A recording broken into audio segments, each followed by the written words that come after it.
Merci beaucoup. Honorable Aïssata Tall Sall, vous avez la parole. Honorable député Mohamed Aïb Salim Dafé se prépare.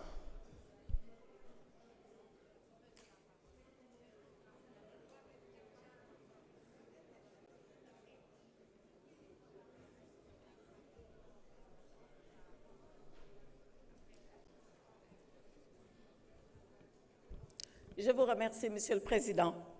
Monsieur le Président, une fois n'est pas coutume, je vais commencer ce que je n'ai jamais fait par répondre à quelques-uns de mes collègues. Je le dis parce que dans cet hémicycle, nous avons toujours eu des débats civilisés, des débats de très haute facture. Mais à ceux-là qui ont pensé qu'en s'attaquant à des collègues députés comme eux, ils ont fait œuvre utile, ils se trompent. Surtout que, quand on est chrétienne, qu'on est en carême, qu'on a décidé de citer la Bible, qu'on la cite correctement. La Bible dit, et exactement elle dit, que ce sont les derniers qui seront les premiers, et pas que les premiers seront les derniers. À ceux-là qui ont dit qu'ils ont un maquillage, un démaquillant, ce démaquillant, il est sale. Je les ai connus à l'étranger plus posés et plus responsables que cela. Ce n'est pas le micro qui fait la personne, ce sont les idées et le comportement qui font la personne. Cela dit, Monsieur le Président, parlons de la loi. Parlons de la loi et parlons des deux lois. De la loi du 13 mars 2024, celle-là que nous avons voulu porter au nom du peuple ici, par des députés comme vous qui l'ont votée pour ramener le calme et la cohésion nationale ici au Sénégal. Parlons de cette loi du 13 mars 2024 qui a dit si nous sommes des Sénégalais et si nous sommes des humains, comme Nelson Mandela avait dit alors à ces geôliers de l'Afrique du Sud, à ceux-là qui avaient prôné l'apartheid, pardonnons parce que nous voulons retrouver l'humanité en nous. Et parlons de cette fameuse loi, parlons de cette fameuse proposition de loi, cette loi qui fissure la société sénégalaise, cette loi de règlement de compte. Alors, Monsieur le Président, je dis une chose, mes honorables collègues, à ceux qui veulent voter la loi, votez-la. Mais je rappelle que ceux-là qui voulaient l'abroger étaient là, à ce pupitre. Et ils avaient promis l'abrogation aux Sénégalais. Et je leur ai répondu, abrogez-la. Et à ce moment-là, faites face aux conséquences. Ils ignoraient les conséquences, c'est leur problème. Nous, on savait et on connaissait les conséquences. Alors, interprétation qui n'en est pas une. Interprétation qui est une modification. D'accord. Mais nous continuerons ce combat. Il ne s'arrêtera pas ici. Et quand vous parlerez, vous, à vos militants, nous, on parlera aux Sénégalais et à l'ensemble des Sénégalais. Quand vous parlerez de votre parti PASTEF, on parlera du pays. Quand vous parlerez de vindicte, quand vous parlerez de vengeance, quand vous parlerez de rancune, on parlera de droit, on parlera de justice, on parlera de loi, parce que c'est ça, un état de droit. Et pour cet état de droit, il faut le savoir, vous n'êtes pas plus courageux que nous, vous n'êtes pas plus patriote que nous, vous n'aimez pas le Sénégal mieux que nous. On est prêts, nous aussi, à mourir. Je ne parle pas de la prison. Mais qui a peur de la prison? La prison, il y a 3 personnes qui n'iront jamais en prison. C'est le chien, excusez-moi du terme, à qui on préfère jeter la pierre quand il vous mord. C'est le lâche qui a fui avant la prison. Et c'est celui qui est dément et qui est inconscient. Alors, chez nous, il n'y a ni chien, il n'y a ni lâche, il n'y a que des courageux. Et quand il s'agira de mourir pour le Sénégal, on est prêt à mourir pour le Sénégal. On est prêt à aller pour le Sénégal. Alors, vos leçons de courage, gardez-les pour vous. On n'en a pas besoin. Vos leçons de patriotisme, gardez-les pour vous. On n'en a pas besoin. Vos leçons que nous aimons plus le Sénégal. Babacar, s'il vous plaît. Babacar Ndiaye, vous n'avez pas droit à la parole. Arrêtez. La lâcheté, c'est quand on a le privilège de parler de quelqu'un qui n'est pas là et qu'on se met à dire des choses qu'on n'oserait pas dire devant lui. Babacar, voilà si vous insistez, je vous évacue. Alors, je prends le peuple sénégalais à témoin. Arrêtez. Et je dis à ce peuple vaillant, je dis à ce peuple courageux, je dis à ce peuple qui jamais n'a oublié son histoire, regardez ce qui se passe ici, à l'Assemblée nationale. Et demain, l'histoire le notera. Demain, surtout, la vérité éclatera. Faites ce que vous avez à faire. On continuera de faire, nous, ce que nous avons à faire. Combattez et on combattra pour la vérité. Et on va se retrouver. On se retrouvera et on se retrouvera dans le vrai. Seule la lutte libère, mais seule la vérité libère. Et libère plus que la lutte. Et le Saint-Coran l'a dit, et je termine par là, Monsieur le Président, alayhi sallahu bihakmil hakimin. Dieu est le seul juge et Dieu jugera en tout.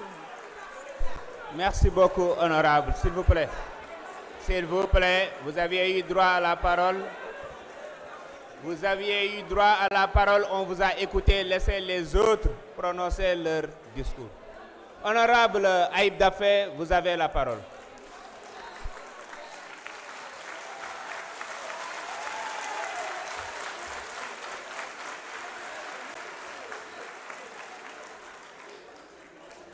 Voilà. Merci beaucoup, Président. Chers collègues, honorables députés, may profito ci korité bu ñu génn baalu ñëpp ak di baal ñëpp ak yàlla nañu yàlla boole baal ñu fekkee ko ay déwén yu bëre ni nuyu sénégalais yi ñuy seetaan yëpp opinion nationale beeg internationale. Monsieur le Président, je suis un peu déçu parce que dama ñëwoon yaakaaroon ni dafa amoon ay argument parce que loi bi am na ñu ci ànd am na ñu ci àndul mais dama yaakaaroon ni ñu ci àndul dañuy indi ay argument de fond wala ay argument de forme mais ñu fi wax yépp la loi interprétative elle est illégale, elle n'est pas interprétative, elle modifie.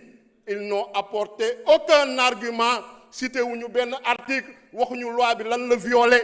Donc c'est de purs envolées lyriques, c'est de la prose sinon de la poésie, mais ce n'est pas du droit, ce n'est pas, vous ne faites pas office de législateur. Il faut être sérieux, il faut être rigoureux. Si on prend la forme et l'union d'AFNI, c'est pour éviter en réalité de répondre à une question de fond qui est toute simple. Est-ce que vous êtes pour ou contre l'impunité sur les crimes de sang? Et ça, notre collègue Amadouba a pris l'initiative de dire qu'il est contre l'impunité sur les crimes de sang. C'est ce que Pastef, lors de la 14e législature, dans le groupe Yewwi Askan Wi également, avait prononcé pour dire qu'on est contre l'impunité sur les crimes de sang. C'est pourquoi nous n'avons pas voté la loi d'amnistie de 2024. À l'époque, la présidente du groupe parlementaire qui s'est présentée tout de suite ici était la promotrice de la loi. Et c'est elle qui a, en tout cas, entretenu l'ambiguïté et le flou qui ont justifié aujourd'hui cette loi interprétative. Parce qu'il n'y a pas de loi interprétative sans flou, il n'y a pas de loi interprétative sans ambiguïté, il n'y a pas de loi interprétative sans obscurité. Et sur la forme, cette loi est passée par toutes les étapes. Depuis un mois, on débat, on discute à l'Assemblée nationale, en réunion de bureau. Ça a été transmis au président de la République pour avis. En conférence des présidents, on a fixé la date. J'ai vu un collègue non inscrit qui dit qu'il n'était pas au courant de la date de la commission. C'est de la légèreté. En conférence des présidents, les non-inscrits sont représentés. Arrêtez votre cinéma, vous êtes des absentéistes. La plupart des opposants qui sont présentés ici, pour en tout cas faire du show, faire du cinéma, n'étaient pas présents en commission. Ils étaient absents comme toujours. Vous ne respectez pas les Sénégalais qui vous ont mandaté, même si vous êtes passé au plus fort reste. Vous devez respecter les 25 000 personnes qui ont voté pour vous. Je pense que c'est ça le rôle d'un législateur. Toujours sur la forme, on dit qu'on ne s'est pas concerté, on n'a pas dialogué. J'ai entendu quelques organisations de la société civile. Ils ont notre numéro, ils ont le contact d'Amadouba, ils ont le contact du président du groupe parlementaire. Quand ils ont besoin d'organiser des séminaires et des ateliers financés par des ambassades ou par des institutions internationales, ils nous contactent, ils nous invitent. Pourquoi ils ne sont pas venus nous voir depuis un mois pour dialoguer, pour se concerter?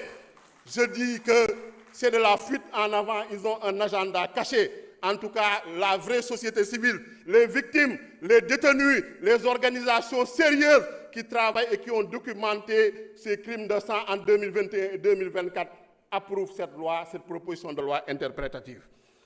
Ensuite, sur le fond, parce que sur le fond, c'est ça, il faut répondre à cette question. Est-ce qu'on est pour ou contre, en tout cas, qu'on fasse